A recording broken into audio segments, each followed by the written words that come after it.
I don't know who needs to hear this, but the Phoenix Suns are lit. And if you don't pay attention to the NBA that closely, this might surprise you because for the last number of years, the Suns have been struggling to say the least.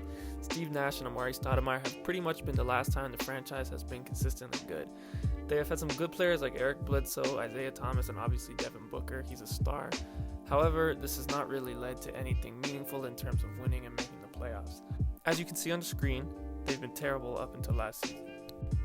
They have literally been garbage up until last season, where they saw a bit of improvement, but were still below 500 and didn't make the playoffs despite a very amazing effort in the bubble. This year, though, they're currently 23-11 at the time of this recording and sit in second place in the Western Conference. And yes, they are above the Lakers even.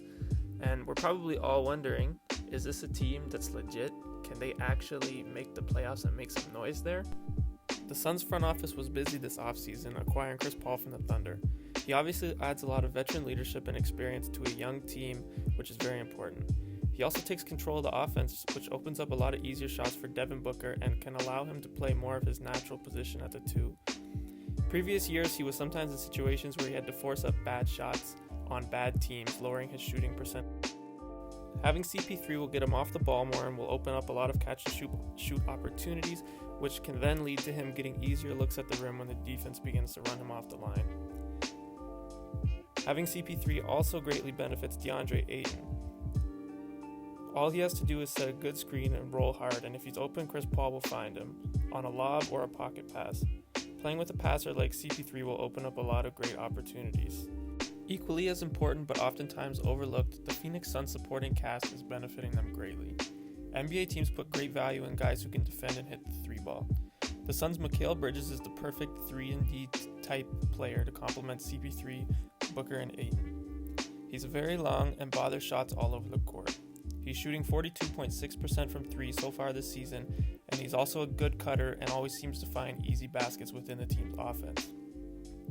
Then they have Jay Crowder, who's also great at these things and also helps add some veteran leadership on the squad.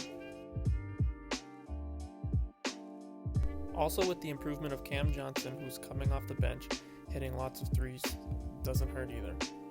These guys have helped the Suns improve their pick-and-roll defense immensely, which is obviously vital in the modern NBA. They currently rank 4th in the league in points allowed per game and are 6th in total net rating, which is pretty elite, especially considering we're talking about the Phoenix Suns here. Chris Paul pesters guards trying to use ball screens. Bridges and Crowder add so much switchability that it's hard for teams to get an advantage when using screens on ball and off the ball. They are locked down on the perimeter.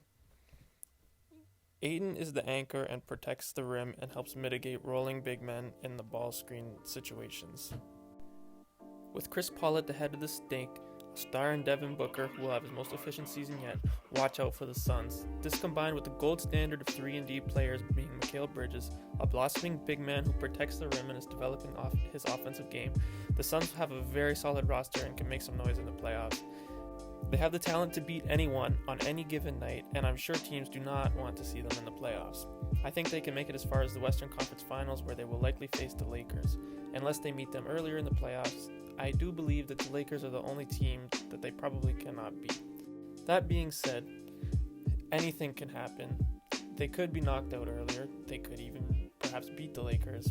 But if I was a betting man, I would not bet against LeBron. Thank you so much for watching. Let me know down below how far you think the Phoenix Suns can make it. Also, let me know who else do you think could potentially beat the Suns. They're looking like a tough team to beat, but obviously the NBA is a crazy place and anything could happen.